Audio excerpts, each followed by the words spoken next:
Well, good evening, everybody, and welcome to another Airgun Guys and Gal. And tonight is just Airgun Guy and Gal because Travis is playing hooky again. What is it with this guy? Angie, what is going on with Travis not being here? I don't know. You talk to him more than I do. I did. I actually talked to him, and he's got a good reason. He's actually traveling.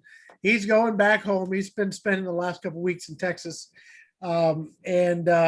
we're Travisless today, but we're looking to do maybe a special makeup show because I know he wants to go over like the Airgun Expo and all the things he thought was really cool. He's been like saying it's still fun because we're having all the fun. So he's gonna have to get back into it and see if he can get on here. So guys, you guys know me. I'm Rick User here with AirgunWeb. And we've got Airgun Angie in the house or online, whatever. Tonight, in my shop. In your shop. It's not the best angle of your shop. Oh, there it is. There's so much more. Yeah, that's nice. I'm going to be probably moving down, getting set up for down there. But I had something really awesome happen today here in my shop. Hey, Daniel. They put an air conditioner finally in my office. Yay. So I'm like tickled silly. So hopefully it's not too loud on the audio. So I don't hear it at all if it's running now. It is. It's on like low, and I've tried to turn it down so it's not too loud. So we had a swamp cooler, but our water got so hard over the last year, it just was costing more money to just replace the pads so often that it just didn't make sense to try and keep that going. So put an air conditioner in and it's working great. So I'm super happy. But we're not here to talk about that.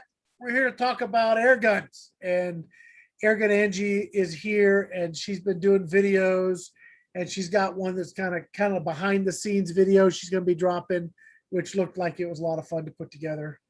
I'm actually going to put some together for each of the sponsors just to say a little extra thank you to everybody. Okay, yeah. Well, that'll be fun. So if you guys out there watching have any questions, want to jump in, please do, and we're happy to do the best we can to answer your questions. I do have a bit of a topic. I have a question for you, Angie, but I figured we'd save it for a little bit later because I think it's going to be a pretty interesting topic, one that people don't think about, but I'm gonna make them think about it. But before we jump into that, what do you have going on, Angie? I was actually just since I wasn't doing anything waiting for you, I was watching your Gauntlet 2 video. Ooh, what do you think? What'd you think?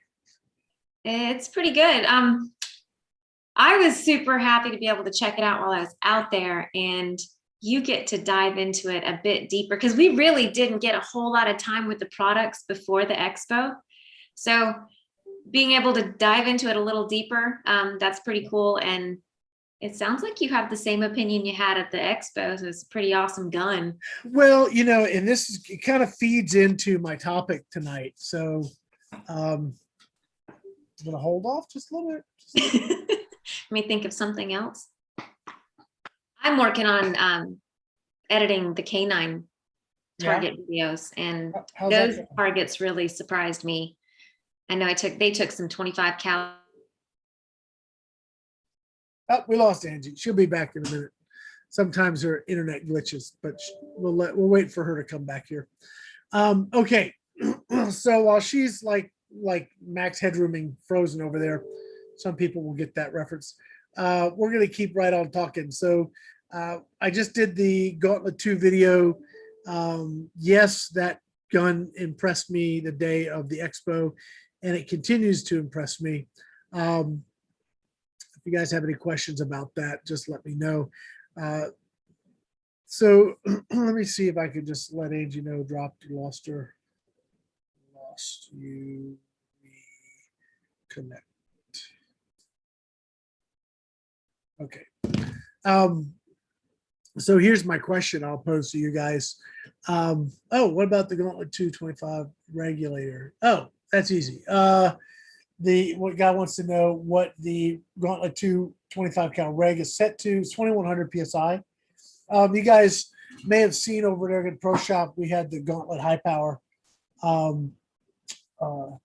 And that was a 22 cubic inch bottle set to 2100. So that's what we ran that bottle at.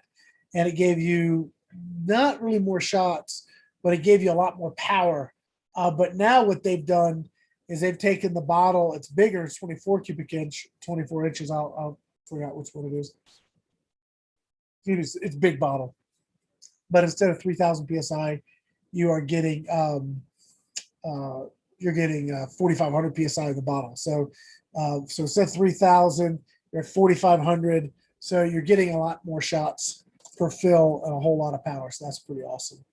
So I know closed caption. Maybe. Yeah, I know Haji. I think Haji's going to have another video coming out pretty soon. It's something you guys are probably going to be interested in. I'm going to not say anything about that much more because I'll let him surprise everybody with what he just picked up. So Haji, if you're watching or see this, I saw your order come through. It's shipping out tomorrow. So enjoy. Anyway, so the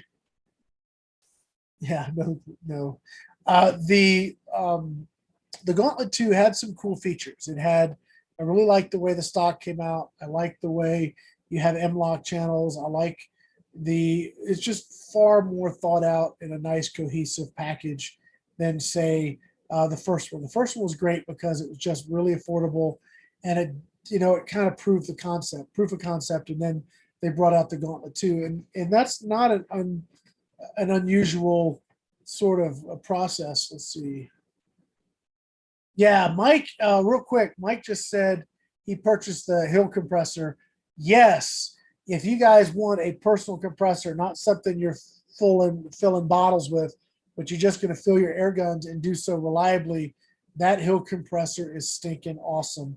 It's a little pricey, quote, I don't think so, but I mean, compared to other options, it's a little bit more money, but you're getting a lot for that money. That's a great little compressor. So anyway. So, all right, let's see here. So, what's up with the no closed captioning? I don't know what that's about. Anyway, let's look at my question for tonight, and I'll ask folks if you guys can tell me, can kind of jump in and let me know what you think on this. So, I'm going to be probably doing a video if I have time. And that video is going to be, you guys are going to love this.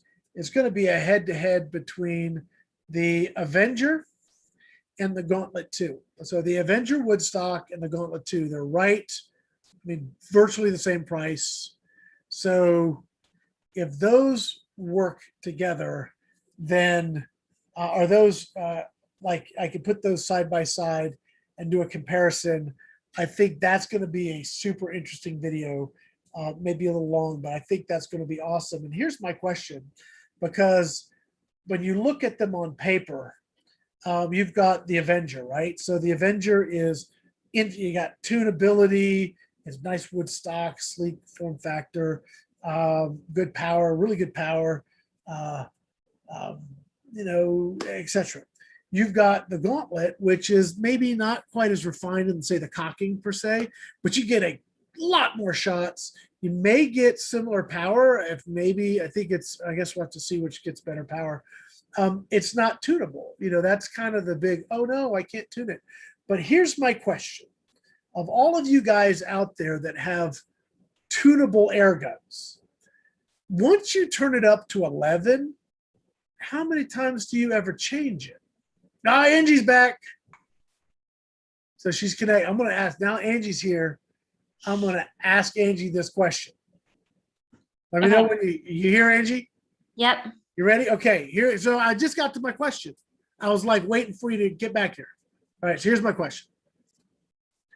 I'm going to do a video between the Gauntlet 2 and the Avenger. Okay. Okay. Now, people like Joshua said, Avenger all day long, form factor and side cocking. Well, those are two pretty good options. I get that. I give you those. But I wonder how many people are going to say the Avenger because you can tune it. Here's my question. Out of all the air guns you have, or out there, or you, Angie, once you've turned it up to high, when do you ever turn it down? Well, me personally, probably never. Yeah, thanks to my point, right? So once you've maxed it out, once you've turned it all the way up, and you're getting all the power you can out of it, who like turns it down? I mean, I guess there are some people out there that would, because maybe some people use it for plinking at times and then other times hunting. Who? I just want to know who does it. I don't know anybody personally, but Look, I know I think the idea that you can trumps the reality that you never do. yeah. Okay, so now when I look at like just raw shot count, if shot count is an important function, oh, the Gauntlet's going to beat the Avenger like a drum. Oh yeah, because if you are out in the woods, I mean, you can stay like 3 days instead of 1. I mean, look, I think it's going to be an interesting question and an interesting video to kind of go through both of those guns side by side. How do they do it 50 yards? How do they do it 100 yards? Yeah, okay, so you can turn the Avenger down, and I think you got to really optimize it first before you just shoot it. So, I mean, right now I've got a 25 cal of Gauntlet 2 and a 22 cal Avenger. So that doesn't work. So I'm waiting for, I ordered some Avengers for the pro shop. So I'm waiting for my 25 cal Avenger to come in so I can put the wood stock. I have a synthetic. I want to put a wood stock 25 cal Avenger next to the Gauntlet 2, and I want to see what happens. I want to see how they do at 50 yards, at 75, at 100 yards. What's the shot count like? How the regulators perform? All of that kind of stuff. I want to see. I mean, I like both guns. I would shoot either gun. It's not me trying to tell you buy one or the other, but I think there's some questions that people have with those guns, and I think just having the raw data will allow people to make some choices that are educated. What do you think? Absolutely. I think it's going to definitely, like you said, give people the information they want to make the right choice, because even if one gets better at something, another gets better at the other thing, somebody's going to prefer the other over the other. So Right. There's something for everybody. Yeah, and I think that's important because I like both guns. I really like the side cocking action, the side lever action on the Avenger better than I like the bolt on the Gauntlet. Yeah. But I love the shot count and consistency I get out of the Gauntlet more than what I've gotten out of the Avenger in the past. So those are the kind of things that I think are going to be very interesting to test. The shot count with the power. Yeah, Because you can get high shot count out of the Avenger, but you're not going to get the same power as you would out of the Gauntlet. Yes, you got to turn it. Yeah, and that's because you have a tiny little cylinder. Now you can take the 300 bar, but you got a tiny little cylinder. You just don't have the volume. So I think it's going to be very interesting. The trigger, I think, is better on the Avenger than the Gauntlet, but you can tune that, and you can adjust the trigger on the Gauntlet. So I don't know. I think it's going to be a fun video. I think it's going to help you. Yeah, right. So anyway, so I think we'll see. We'll see how it all plays out. And I do think if you like to tinker and you like to mess with things and learn about guns and how they perform at different pressures and stuff, I think the Avenger's a great option because you can tune that reg. You can. Well, you can tune the Gauntlet too, but it's more inside than outside. We can't tune the reg. I mean, you can't adjust the reg. The reg's fixed.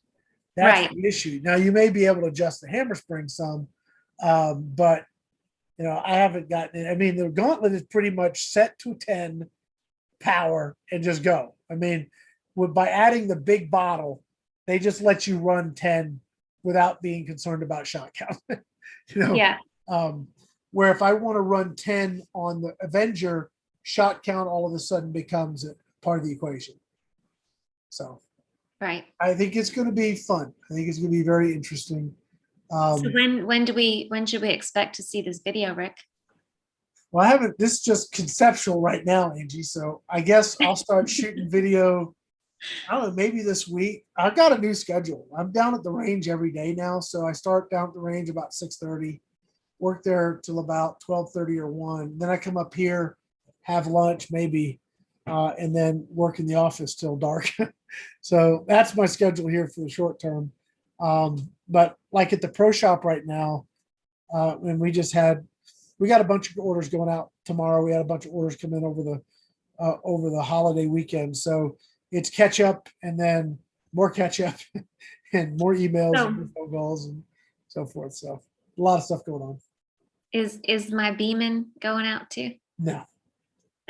You got to borrow Sammy's for a while. Oh no. I know. I got to order more. I ordered just a few and they're going. Friday sounds good. Yeah, I'll get right on it. I've ordered a few and I wanted to see how they did. And I ordered them before we did the expo because I thought, oh, this is really cool. Let me just get some. And then after the expo, I'm thinking, man, I should have ordered a lot more. Yeah. We'll see. Well, I have a lot to keep me busy right now anyways, Rick. So what are you shooting right now, Angie? Well, getting ready to do some air arms. I'm actually going to be testing the canine targets with the air arms with the different power settings. Okay. Because that's one of the things that I'm doing is seeing how close I can, what distances are safe to hit the targets without any distortion and the power setting and all that kind of stuff. So seeing what they can take. I was surprised at what they took in out there in Texas with the 25 cal. And like I was saying, when I lost internet, I think they're extremely underrated. I think they can take a lot harder hits than what they're rated for. Well, thick ones are great. I love it. They're really nice. And I saw you shooting with Sammy and Joe. Was it with the quadrant target? Yes. Yeah, that's a great target. It is. It is. I'm gonna be shooting that too. I've got a lot of stuff going on, so I'll be busy, super busy. I need to get a schedule like yours. Yeah, no. What?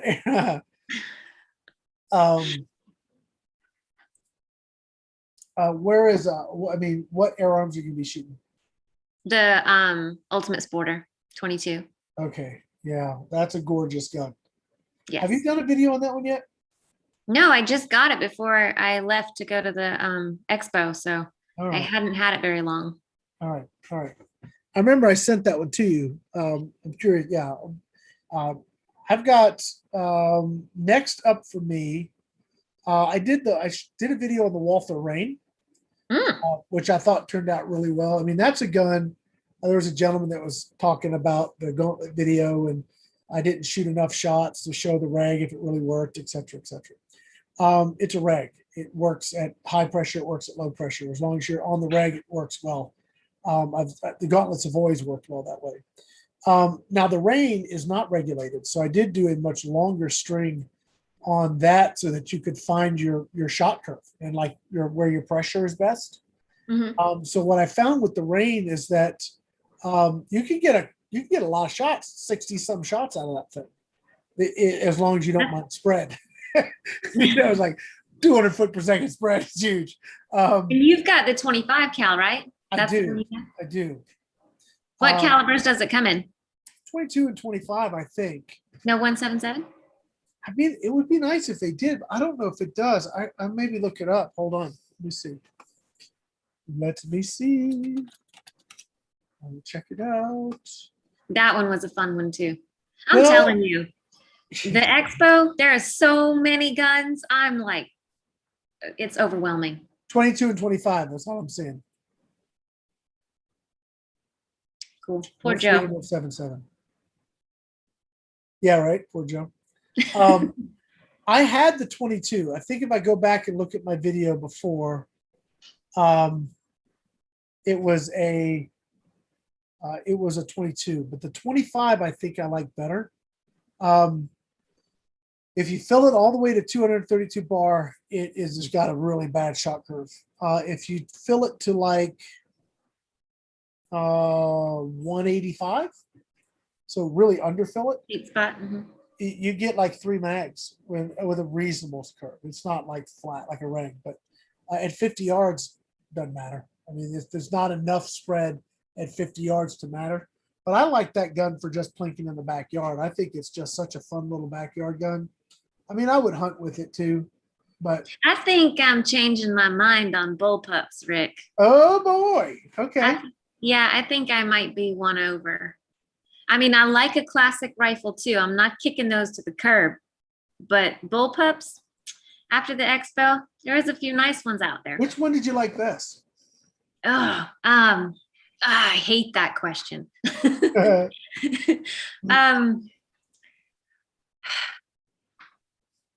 Well, I don't know. There was what the Evanix. I don't remember. You had the Max ML 22, which shot really well. Yes, That and nice then the sight. one from and then the one from Utah Airguns, Yeah, which I don't Cayman remember. X. That was the Cayman X. Yeah, and that one shot beautifully too. Even in That was my a fun gun. Yeah, trigger was a little hard for me, a little stiff, but it was a nice shooting gun. I think I like the Max ML. Max ML. I mean, Look, I got a video. The Max. Here's what I like about the Max ML. 177, 22, 25, 30, 45, and 50, all in the same gun. Yes. Okay, so that is a sweet gun. I've got a 50. I'm going to be doing a video on that one. I don't mind doing video on it, Rick. Yeah, I know. Will you be testing them as a hunting gun? Also, like walk around shooting them off hand brace on a tree or such. I would brace on a tree around here, but we ain't got any. So I'll be using shooting sticks and I'm walking around. Yeah, the only trees we have are mesquites, and you don't want to be bracing up against them. No, you'll become perforated. you'll become the bait. Yeah, you'll become like not pretty. Yeah, so this, so since I don't have two, I go with the Gauntlet. Yeah, I think that series between those two guns is going to be pretty awesome. Maybe I do like this one and then that one and then this one and then that one. So do like shot count on the Avenger, shot count on the Gauntlet, and then trigger pull on one, and just do like a long 30 episode series. That would piss people off, I think, probably. Yeah, I think that would be like, how they're getting ready to give the absolutely best information during a show, and then they cut to commercial. Doing this next week. Yeah, don't do that, Rick. Not cool. Yeah, that'd be fun though. So back to the bullpup thing. Yeah. My favorite for just playing around and for inexpensiveness was the Beeman. Yeah, Joe's on, by the way. Say hi to Joe. Hi, Joe. I can't see the chat because I'm a little concerned about doing anything with my internet right now, or my computer and might get knocked off. What's up, Joe? Joe, where's my pellets, man? What's up with no pellets? I just want to ask him that question. Poor Joe. I know, poor Joe. Poor guy. You should send them to me instead, Joe. I'm not asking you about pellets. No, just shh. That was just a statement. That wasn't a question. What were you talking about? Bullpups. You just told me to shh. But that was about something else. Talk about bullpups now. Okay. I'm done with the bullpups. Okay. They're great. I mean, I've been won over. I like bullpups now. So you're on your own on the not liking bullpups thing, Rick. I'm not going to side with you there anymore. Not as much as I like carbines and rifles. The rifle, I don't know if it's a carbine or not. The little gun that I liked that surprised me was the Catron, whatever the heck it's called. Catron, I don't know. Again, one of the Air Marks or what Air Max, whatever. That gun, once you understand it's extremely light and you have to shoot it, it doesn't shoot itself. It has no weight to it. You have to really shoot the gun. Then it really yields some excellent results. And you kept it, right? So have you been out shooting it? I did. I was out the other day. It was just kind of an afternoon, evening after dinner, and it's still light. It's light out here till late. So we have dinner at 5. I went just kind of snuck down to the range, and it was like nice and calm, and it was the sunset, and it was just really pretty. And I just sat there and shot, I don't know how many pellets, a lot. Joe, I need some more pellets. I shot a You lot. shooting JSB pellets? I was shooting JSP 25s, which I have the most limited supply of is the 25s, but oh well. Mm. Yeah, it was fun. It's one of those guns I could just sit there and fragments of fragments on the bank at 105 or whatever yards, I could make them disappear at will. It was really, when a gun becomes boringly accurate at 100 yards, I'm starting to get really impressed. The only gun I think that outshoots that is going to be my Red Wolf that I bought. And that one, It better. that one should like outshoot it and make coffee at the same time. I'm just saying. Yeah. So guys asked me, what about the Brocock line? I actually really like the Brocock as a compromise, just like you're saying. It's a compromise between a bullpup and a rifle. It's not like a full-on bullpup, and it's better than a carbine, but they shift it a little bit. I like the sniper high power, the sniper HR, whatever it is. I like it. You shot the sniper or the bullpup, Brocock sniper HR when you were out, Angie. Yes, not last time, but the previous time. You took me dove hunting and jackrabbit hunting. That was fun. Yeah, I mean that is a very nice gun. The high power is the way to go if you want long range accuracy. That was a fun gun for sure. I enjoyed that gun a lot. So easy. Was it that one that I shot the dove with, or it was that one? Yeah. Okay. Yeah, and I like that one because it isn't a full on bullpup. It's more of a carbine, but it does shift some of the weight rearward, so it's kind of a hybrid. I really like that. It's the best of both worlds as far as I'm concerned. So you know what I'm thinking, bullpup? I'm thinking perfect squirrel hunting gun. Because look, out here we have these things in the woods called cypress knees that just pop up everywhere. Yeah, and sometimes you find yourself on your face. And when you have a short, compact gun, it's going to be a whole heck of a lot easier to keep the barrel out the mud.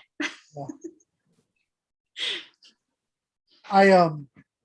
I remember walking in the mountains up in the Wallapies in Arizona, and it was slippery, and I took a massive fall. I was carrying my air arms. That was depressing. Just kaboom, and gun and feet up in the air, and you don't want to do that.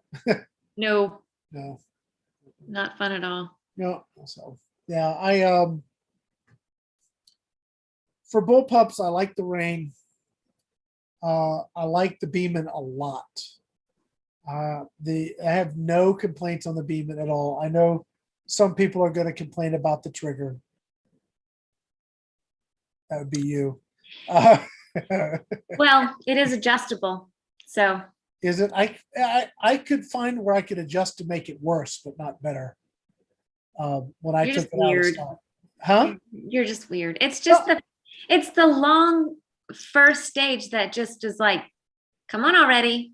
Yeah, no, I like the Beeman a lot. That gun, oh my gosh, for $330, I think something like that is what we have it on the website for. Yeah. $330, and I've reduced the shipping cost. It's not the full-on shipping cost either. So, man, that gun is impressive. It's really, really fun to shoot. They outdid themselves on that one. So yeah, I got a couple comments on my video that the stock was really ugly, that Beeman could work on their stock, but I actually think they look decent. And for the price that you're paying, I mean, seriously, that they're sweet.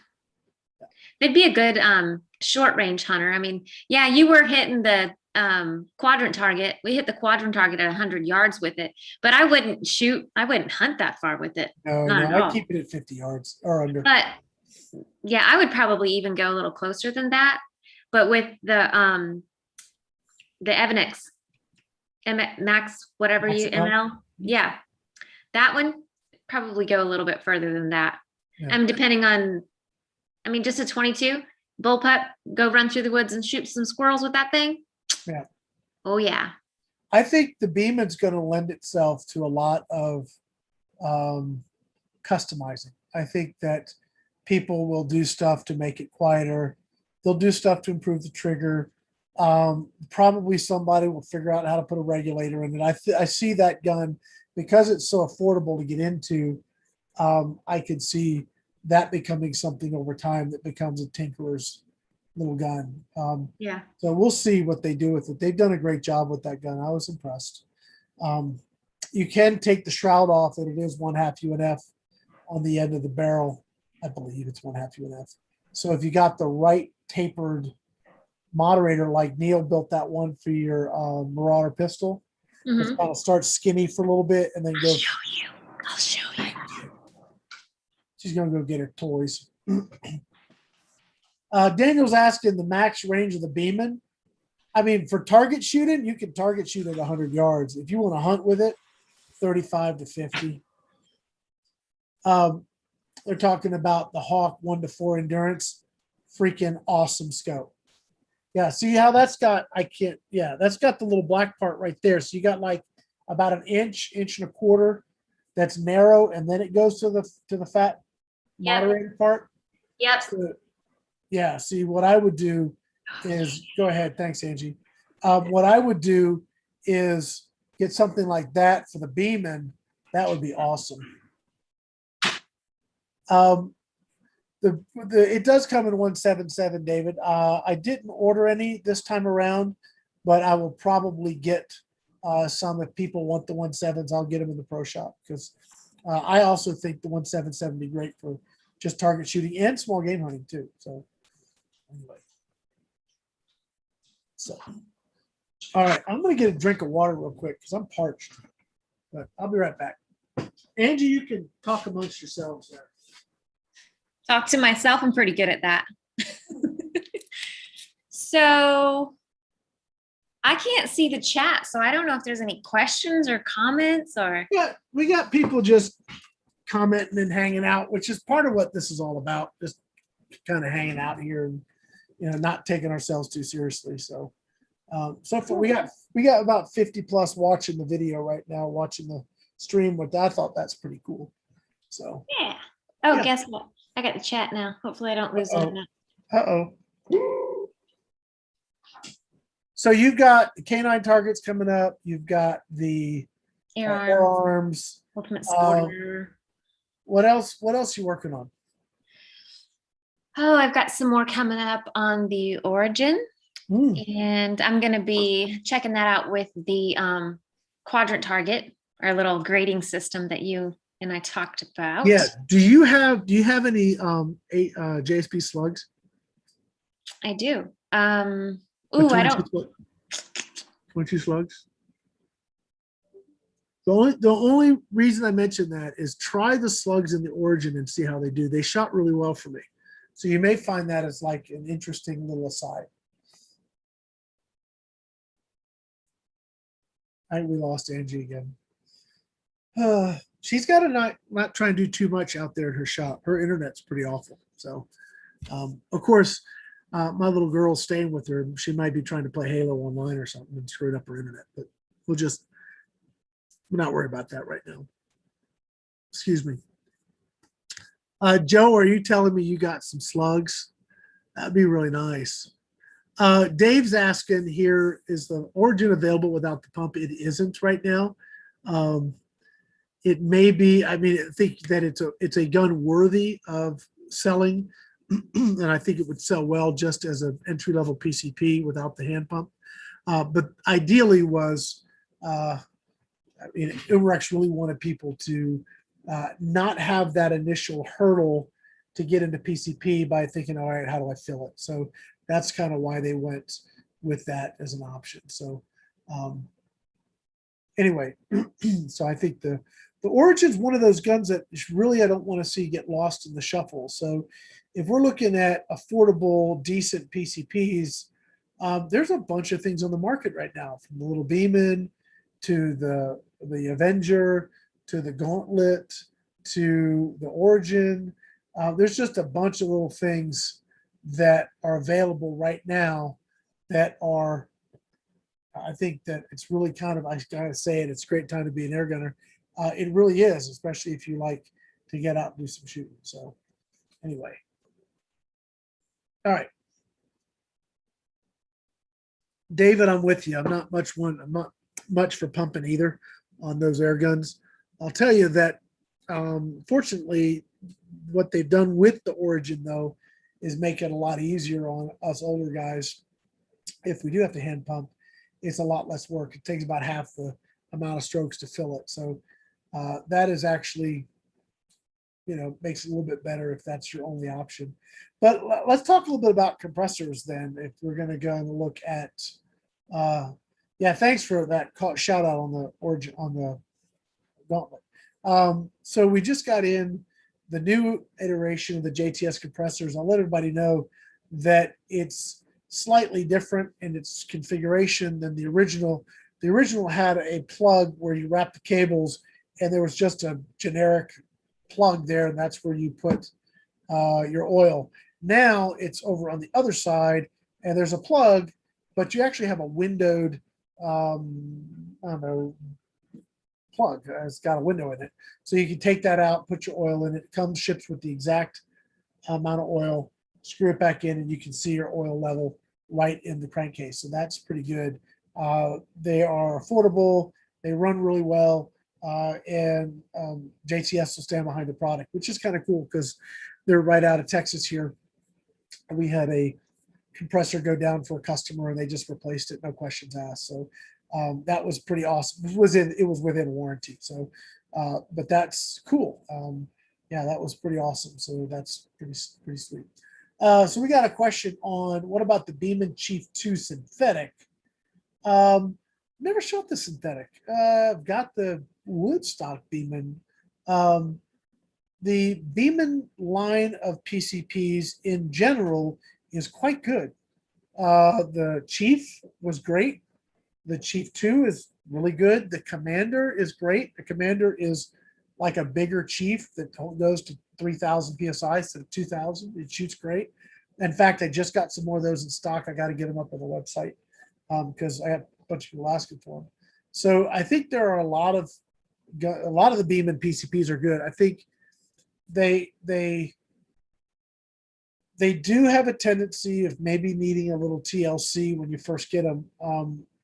So I personally would never buy one without having it go through some sort of QC from the vendor. So like if you buy from Pyramid Air, go ahead and pay for the 10 for 10. It's going to be worth your while because they'll probably catch something if it's off. And at Airgun Pro Shop, we pressure test them anyway. So that's what we just do. So that is I would definitely say on the Beemans, go ahead. And if you buy one, just make sure whatever vendor you're buying them from does a little QC before they ship it. Hey, Angie, you're back. I'm back. So no chat for you. No, I will leave it alone. No chat for Angie. So no, I do not have 22 cal slugs JSB. That is, I have Nelson, but I don't have any JSB. I might have some JSB slugs. I will try and find them. And I need to reach out to Nielsen too, because if he can make some slugs, I'd like to test some of these guns. We had remember the 30 cal that we had, the sniper 2 that we were shooting that was like drilling hard. Oh that sold this weekend. So I have been rewatching a little bit of the Expo with my blanket and having kind of Expo blues, wanting to go back and do it again. Well, I had somebody say we need to do it twice a year. So I don't know if I can take that. I don't know if I can handle that, but it's really up to if we can get sponsors to do it. I'd be open to do it twice a year. I think that'd be fun. Yeah, I think we've been getting a lot of good feedback too. Yeah. I would love to do it twice a year. I know. Of course, I don't have the workload that you would with it because you're like the technical guy. Yeah, I had a lot of stuff going on before and after. We're still in the process of processing all the data and re-editing the raw videos so that we can publish them again. And yeah, it's a lot of work. Yeah. It was fun. All right, so these guys are just chatting away amongst themselves, so that we don't even have to follow the chat tonight. So, Cool. They're entertaining oh, I themselves. did get it. I did get a question. Hold on. So, guys, this is about the Beeman Commander. Yeah, Beeman Commander is a great gun. We'll have those. I actually have them in stock now. I just haven't added them back to the website. So if you want anything, it's airgunproshop.com. The Benjamin Kratos in 25. I haven't shot that, but I have shot the Caden and the Akela. They're essentially crawl guns, which I liked the crawl guns, and now it seems like they've upped their quality control and finish work. So it seems like really, really good. And I'm waiting for, oh, forgive me. What is her name? Oh, I'm going to get in trouble now. You don't ever want to forget a woman's name, and you never want to use the wrong name. Maybe sometimes you do want to forget their name. Well, no, not really. Just going to get it right. There's a funny story there, but I'll maybe tell you later. Victoria, there we go. Sorry, Victoria. Owner of Cattleman Airguns. We shot their T1, I think it is. It was all camoed out. That was a fun little backyard Plinkin gun too. She's out of country. When she gets back, I'm hoping to chat with her about maybe doing some more with her stuff. So and that's a whole nother brand, again, Turkish brand. That's kind of a cool offering if you're into that style. Yeah, that one looked like an actual shotgun. Yeah, well, their company makes shotguns, so it's natural for that to be the fit. But I see that's the kind of like the short little carbine with the folding stock, and it's just really I like that. That's my kind of thing. I like that style. So anyway, let's see. Any other questions? Let's see. They're talking about scopes. Scott likes pumper air guns. Okay. What is that? Multi-pump pneumatics. We'll pump them up. Oh, pump. Okay. That's a lot of work. Yes. The little Crossman 2240 was fun though. Yeah. That one was a lot of fun. And pretty accurate. Yeah. Because you put the breech and everything on it. Have you seen the new 2240 XL? No, I have not. Okay, so that's a very cool gun because it comes with a steel breech, and it comes with a threaded muzzle, so you can put a moderator right on it. Oh, nice. Yeah, so that's kind of a cool gun. So. Are your commanders 177? Question come. No, I got all 22. I do, David. If you like 177, hit me up. I know I emailed you back today. I've got some 177 stuff, but I mostly deal with 22 and up because 177 is frankly just sit on the shelves forever. But I actually see a return to 177. I know that me personally, I asked, begged, pleaded, nearly groveled with Air Arms to send me that 177 stealth sniper. No, is that right? No, stealth carbine. Excuse me. That we used for Joe's video. Hi, Joe. When we were testing the 177 slugs. So that. That gun I will happily sit down and target shoot a lot. That one was hitting the canine targets. What's that? Well, that was shooting. We were shooting 100 yards, hitting the canine targets at 100 yards with that one. Yeah, and they're like like an inch and a half paddle or something like that. Mm-hmm. Maybe about an inch and a half paddle at 100 yards. Yeah, it's pretty good. Yeah, consistently too. Cool. It wasn't all over the place. It was consistent. And once you sort of knew your holdover and windage, you could drop it on it pretty regularly. Yep.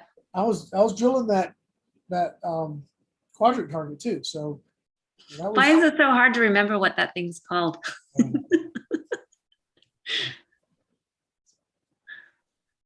Well, do we have any questions here, guys? Let's see. There's a question. Did you ever shoot the Brocock Compado in 25 cal? No, I did not. I apologize, but I didn't. No, I was working with that whole project with Airguns in Arizona was with their the Brocock sniper and sniper HR. So, oh, here's a good question. And I don't have an absolute answer, but I'll throw in my 2 cents. So one is asking, hey Rick, what's up with Benjamin? It's a good question. Are they ever going to make a Marauder 2? I think we had this discussion during the expo, didn't we? We might Maybe have. it was behind the scenes. The Marauder is long in the tooth, and it's going to get its butt handed to it going forward. It is no longer like the top dog. I mean, the Gauntlet 2 is going to crush it. The Avenger has already started the process. You have way too many guns now at those price points. And I think the sign of the times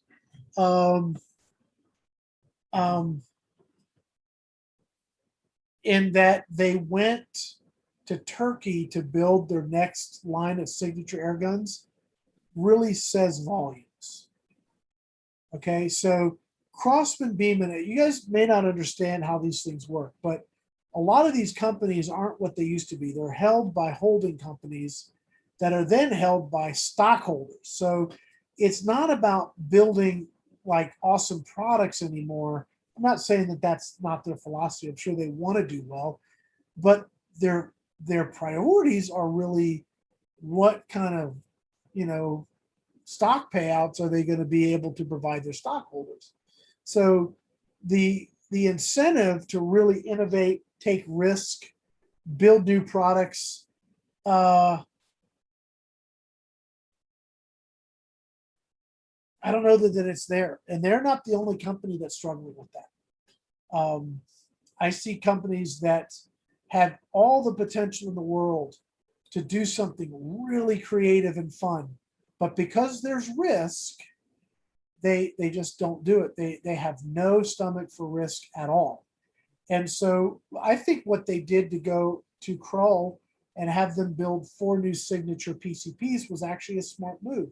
If they don't have the whatever to build in-house and really create something new and interesting, but that new and interesting already exists elsewhere, it's actually way cheaper to go to another company that's already doing what you may want to do and be able to license them from them and create something, bring it into the US market, put your name on it and do it. Look, I did that with Gammo, with their big bore guns, with the Winchester and the Gammo TC.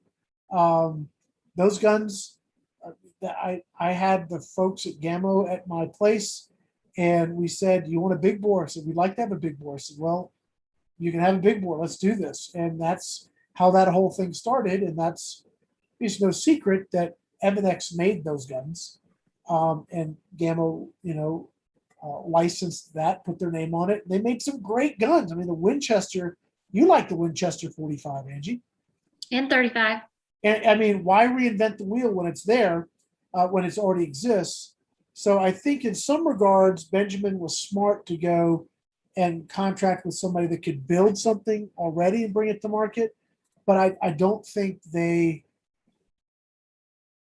don't know. Maybe they'll surprise me. Maybe I'm completely wrong, but I don't think I am. It's sort of like SIG. SIG, I mean, a couple of SHOT Shows ago, there were some telltale signs of some decisions that they made with regards to personnel.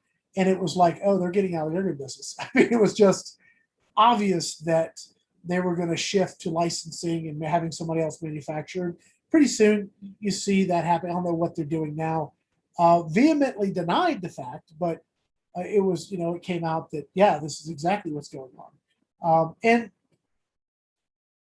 the whole path of SIG air guns was a mystery to me as to why they went that direction in the first place. But dude, I mean, what do I know? I mean, I'm just some college dropout here in a shed in Texas. You know, I am not in the midst of corporate finance and knowing all the nuances of their business and what makes sense to them. So, you know, I'm the worst armchair quarterback in all of this stuff. So, you know, I can't say that I have any grand insight. But if I were them, I would have done it different. Maybe I would have had the same results. I don't know. Uh, anyway, but as far as the question, will Benjamin make something new?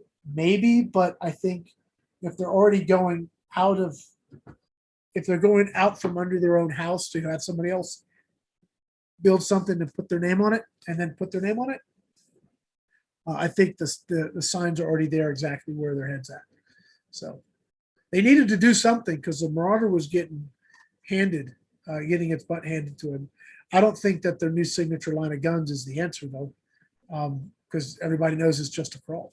So you got to come up with something really unique and special that gets people excited.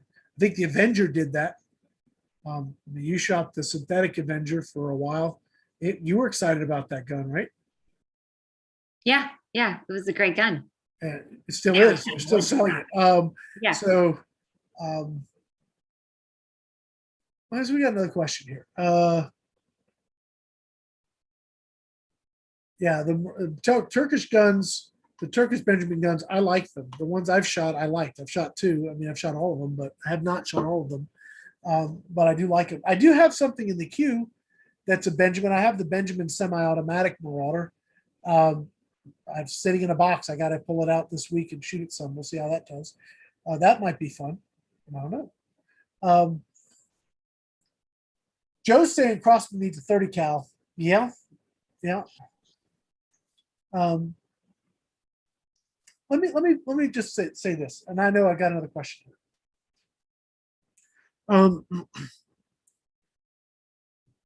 I don't know how long Benjamin Crossman kept the 2240 what it was. I mean, I want to say 20 years. The 2240 was the same for 20 plus years. And just this last year, they came out with a different model. I mean, the mentality is milk that son of a gun as long as you can.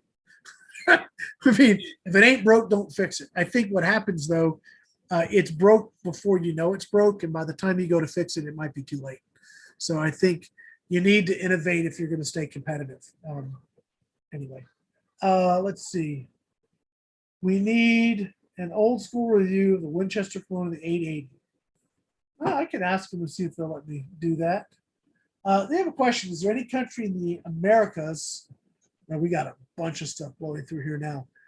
In the Americas to build rifles for Crossman Benjamin. Well, if they tried to build it in the States, it'd be really expensive. It would not work. Well, it probably worked great, but whether or not people would buy it in volume, where people would actually, and they'd have enough sales for them to want to do it, I don't know. I don't know. It's a good question. So I kind of beat that horse dead. It won't get up for a while. So any other questions, guys? We're actually very coming up close to our hour here. Here's a question. You just said that. Here's a question. Do the changes of the market and the increased demand over the past year change the trajectory of airgun offerings in the future? Hell yeah. Absolutely. I think you guys could take a talk to Joe here and ask him what he's doing with air guns. And more and more people are taking air guns to that beyond the next level. I mean, I think we talked about it, Angie, where when I first started, if I could shoot a milk jug at 75 yards, I was like over the moon, man. That was awesome. Now we have people that are wanting one MOA at 100 and think that is the necessary standard. Well, first of all, that is a very high mark. You shoot powder burners, Angie. Yep. You ever target shoot with them or just sighted for hunting and go? Basically sight in for hunting. All right. So you don't ever target shoot with your firearms. Not sometimes with the AR-15. Sometimes I have. Not a Any whole of them lot. shoot? Any of them shoot an inch at 100 yards? Yeah. The AR-15. Yeah. Yep. Consistently? Yep. That's pretty good. What model is it? Oh, I don't know. What brand? Yeah, because brand matters in an AR when you're talking. Because I have several. I have a Colt match competition Colt H-bar competition rifle that'll do it. But I have some cheaper ARs that won't come close to an inch at 100. So it does matter. That's why I was curious. Yeah, I'm not sure what it is. It's my husband's. I'm not sure which brand it is. Yeah. I think it's, I'm not even going to say because I don't know.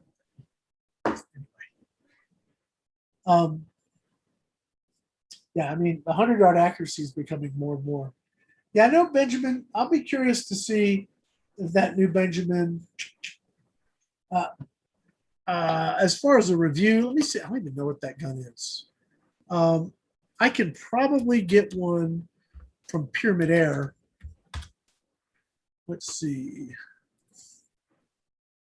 Oh, that looks cool. Yeah, it's a rail gun, sort of a chassis gun looking thing. Can you share your screen with us? I can't. Watch this. Ready? And ta-da! There you go. Ah, Look at that. very cool. I wonder if that's made by Crawl too. It looks like one of their designs. Yeah, you could do the research. Yeah, it's got the same trigger too. Yeah. I mean, probably. Let's see. We have a price yet? Oh, it's $1,000. That's certainly pushing the limits for. Let's see.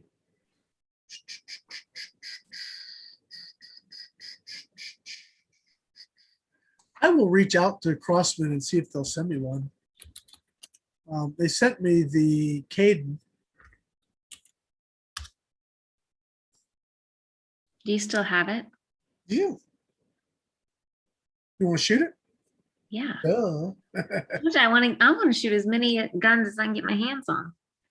Yeah, I don't shoot it much. I can send it to you, Angie. Cool. So let me switch back over here. There it is. As far as Mendoza rifles, I love the old Mendoza rifles. I would love to have a contact with somebody at Mendoza. Heck, I'm like 20 miles from Juarez, man. We can almost meet at the border and just hand it across. Throw it over the wall. It'll be fine. And they're a little fishy. Oh, no. just toss it over the wall. It'll be okay. But how high is the wall? I don't know. I'm not being serious. Whoever's listening, the NSA or whatever, don't take me seriously. I don't think we're that important, Rick. Well, you never know. I mean, you never know. Anyway, so I will. I think I would love to have some Mendoza guns again. I actually have that old Bronco that I gave Tristan years ago. That gun, that's a Mendoza rifle. Great little gun. So Yeah, that one's killed many squirrels. yeah. All right. Well, we got way too many things happening here. Goodness.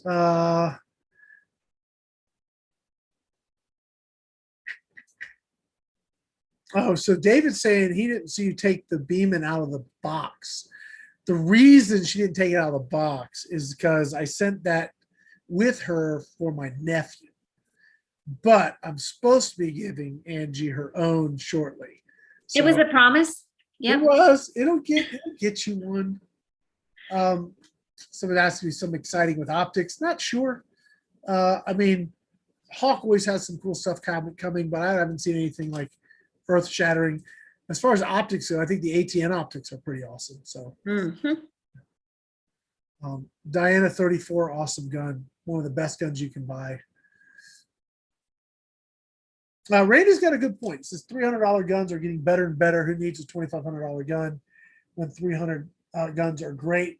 Yeah, except if you shoot a $2,500 gun, you'll know why you want one.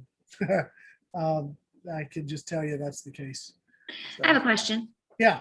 So $300 gun versus $2,500 gun. Is Okay. there a longer life expectancy in the $2,500 gun than there is in the $300 gun? Not necessarily. Okay. And I'll tell you why. Usually, we're talking generalities here. The $300 gun is made very simply. It doesn't have a lot of fancy parts. The expensive gun has all the fancy parts, which tend to wear. So you take certain brands, and What is that? what was that? You take certain brands, they require maintenance. It's just you buy. It's like if you buy a particular sports car and you run it at the track, you're gonna need to do maintenance on it. You're not. It's not a commute. You're not going to commute with it every day. Run at the track and then commute with it every day. It's gonna require you to take it to the shop and do what you got to do with it. And I think the expensive guns are the same way. Yes, son? I am still on. We're just wrapping up. My wife was going to say hi, but she's leaving. She's going to you see a hand. Not yet. Not yet. There's the hand. Hey, Sue. On the other side, the $300 guns sometimes use less than components. So they also have a tendency to have failures, but for different reasons. When you build to a price point, you tend to use materials that help you get to that price point, and that can cause you a problem. When you have money's no object and you can be as fancy as you want, you tend to do things that may not be terribly practical over the long term, and they give you a problem on that end. So I don't know. You kind of have like with cars, you used to be able to go work on them yourselves, and now they're getting more and more advanced, and you have to take them to the shop so that they can read the computer and figure out what's going on with it. And it can be the same way with the more advanced air guns. You can't work on it yourself. You gotta send it in. Yeah, I mean, I had an FX Boss, which I love to shoot. I just couldn't shoot it very long because it would always generate some sort of issue. I had it rebuilt from scratch. I shot it a little bit, put it up, pulled it out again, went to shoot it. The son of the gun started leaking like the second mag after I just had it rebuilt. Now it did sit for a year. It was pressurized, and I know the death knell of those is to let them sit. So I don't blame necessarily the gun, but I've had Crossman Marauders full of air, or Hotsons full of air, or Evanexes full of air for years. Take them out and shoot them 3-4 mags, put them back. I go to grab them again years later, and they still have air because there's like 3 O-rings inside. There's nothing fancy going on. There's no regulator to break down. There's not 30 O-rings you got to replace. So the difference with an expensive gun, the shooting experience is very, very different. So did you shoot the Red Wolf? I did. I mean, it is nothing to cock it because it's not even, there's no spring. It's just, you're just pushing a pellet in it and actuating a micro switch. The trigger is a micro switch. You go click. I mean, if you could Bluetooth it and hit a button, it'd be no different, right? I mean, there's no spring going on. The solenoid, there's no hammer. There's a solenoid that drives the hammer to hit the valve, measured in a specific way. It is, it's exquisite. I don't know how else. That's why I bought it. I mean, I've never shot anything like it. After I sighted that one in, I was shot. It was smaller than a dime at 50 yards. It was just like hole on hole. That was a sweet shooter for sure. Yeah.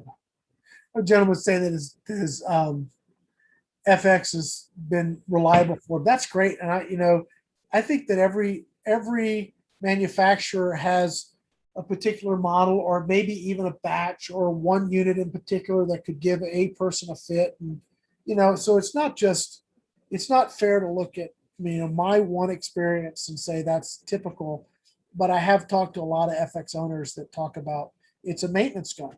I don't mean that in a bad thing. It's just a maintenance gun. If you learn how to work on them, then you maintain them yourself and you're fine. But they're a maintenance gun.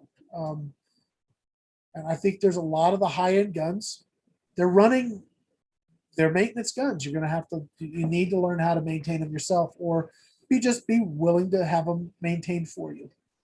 Where you take the Crossmans or the $300. Look, I've had my Avenger. My original Avenger was one of the pre-production models.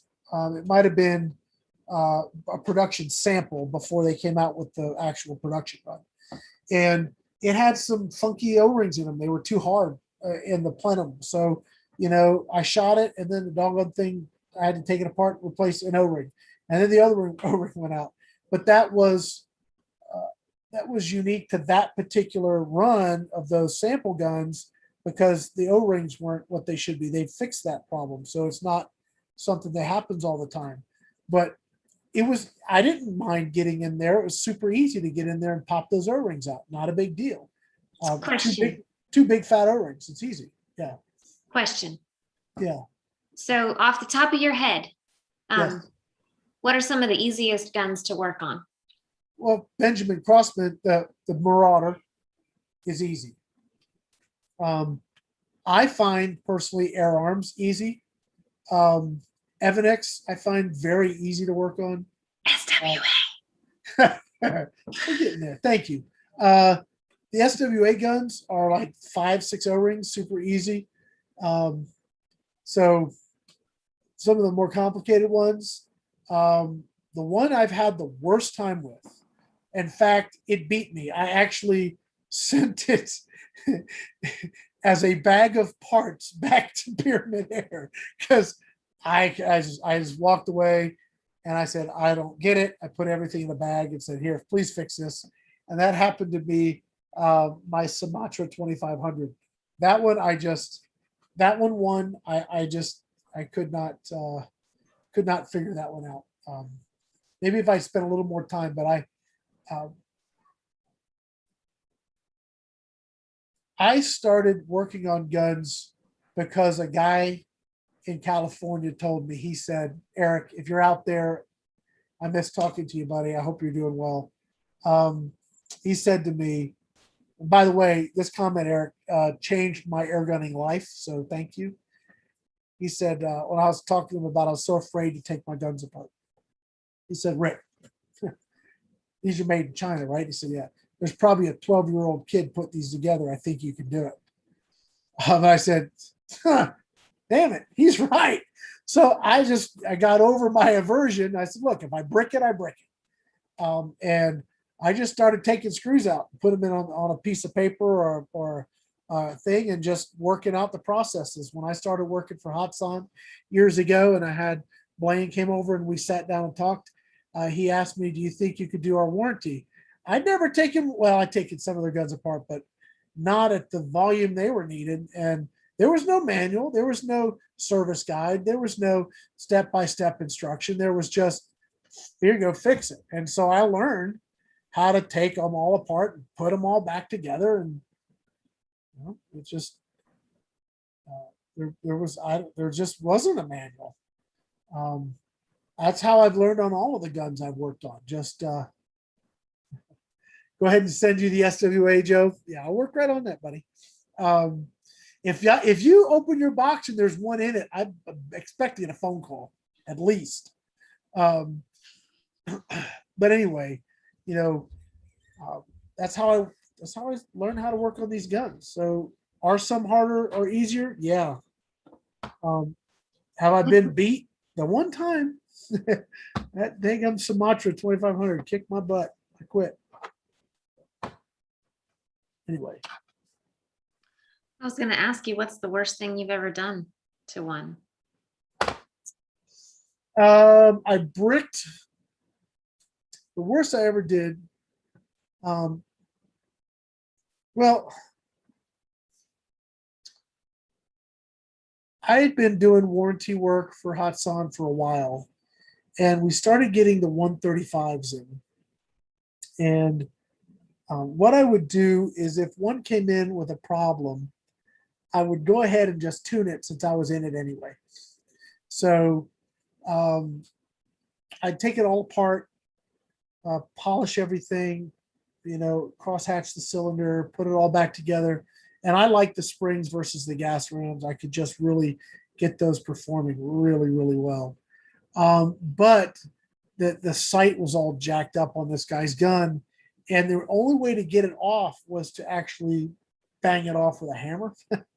And yeah, and so I'm trying to be very careful to get this sight off with it, and didn't realize that every time I went down with a hammer, I was putting a dimple in the in the barrel, and I just trashed the gun. So I that was the one gun I absolutely did not send back to the customer. I had another 135, and there's freaking bugs in here. I had another 135 with a really good barrel and breech assembly, so I took that off and put it on the other weapon. Got him all checked out and returned the gun to him. But that I did that. Was there one that I couldn't get an Air Force to back together one time. I couldn't get the daggum auto safety to work, so I just left it out. So that was, this manual safety was fine. It's that stupid auto safety I couldn't figure out anyway. So I kind of prefer manual safety anyways. yeah. Joe's saying, so all I have to do is call you after I get it done. I expect a phone call, maybe a visit, case or two of pellets, maybe some credit over at JSB. We'll figure something out. Prairie dog hunting. We got to do some prairie dog hunting for sure. So anyway. I am so envious. Yeah, there's a guy See the chat. talking about, and yeah, talking about the Ottoman guns. That is I have one that's got a leak. I got to take it apart. I haven't jumped into that one yet. That may be one I do. I finally got my range cleaned up, Angie. Oh, nice. You should show us. Next week I'll be in my range. Next week, by the way, guys, YouTube's policy of you can't handle guns in a live chat, which is BS. I'm going to I don't know if I want your firstborn, Joe. I hadn't met the kid. You might just be like passing off a problem, man. I don't know. But we'll be doing that. We'll be doing the AirgunWeb TV stuff live on Facebook. I know that is maybe a sore subject for some people because I don't like Facebook, but it is. I don't want to get kicked off of YouTube again in the middle of a show. So, hey, power just went out. Oh. Well, we might be ending sooner than later, Angie. The power glitches like that again. So we'll see what happens. You guys have a storm? We got some storms around us, nothing right here, but as it takes a few minutes for the backup generator to come on. So, well, guys, I think that's it. I got another meeting in 15 minutes. I got to head down the range for, so we're going to call it. I know it's been fun, Angie. Yes, I enjoyed it. Thank you for letting me join you. Yeah. Just your average guy. Just your average guy. Whatever. Have I shot the Gauntlet too? Yeah, just a video came out yesterday. Go take a look. It's pretty awesome. So. Yeah, we shot it during the Airgun Expo. You guys should go check out www.theairgunexpo.com. It has all the footage on there. And then, Rick just did a video on the Gauntlet too, which is pretty good. Let me show you this really quickly because, this contest is over. Bummer. I don't know who won yet.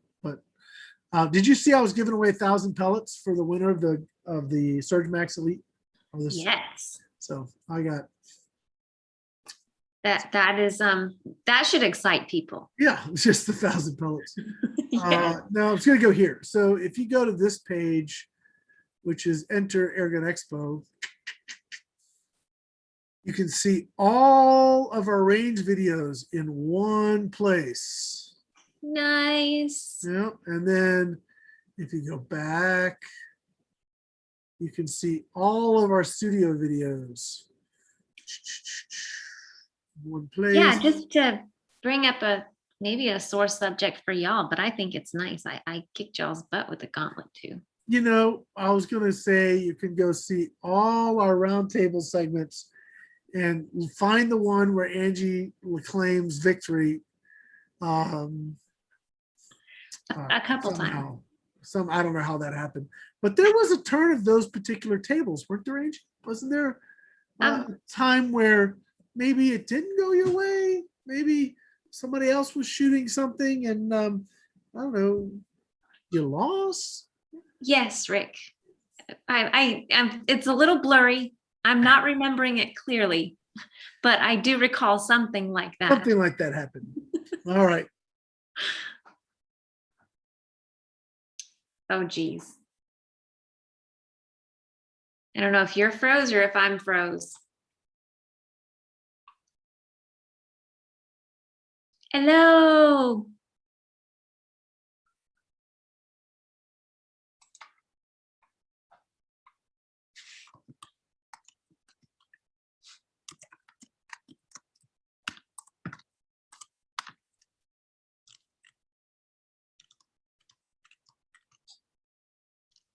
Hopefully you guys aren't just sitting here looking at me doing nothing, because I don't know if I've lost internet or if Rick has.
Oh, so I might still be on live. Well, guys, I guess I'm gonna call it. I didn't know if Rick was still on. Let me find out really quick from the boss.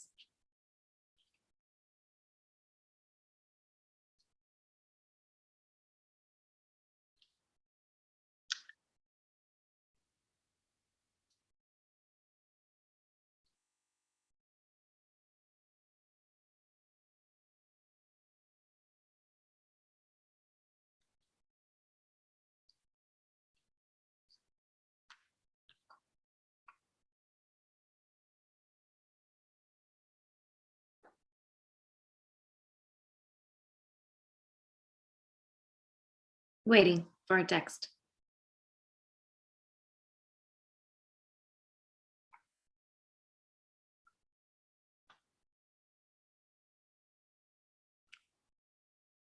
I hope you guys have enjoyed this. If I'm still talking to y'all. Okay, yep. I'm gonna end it.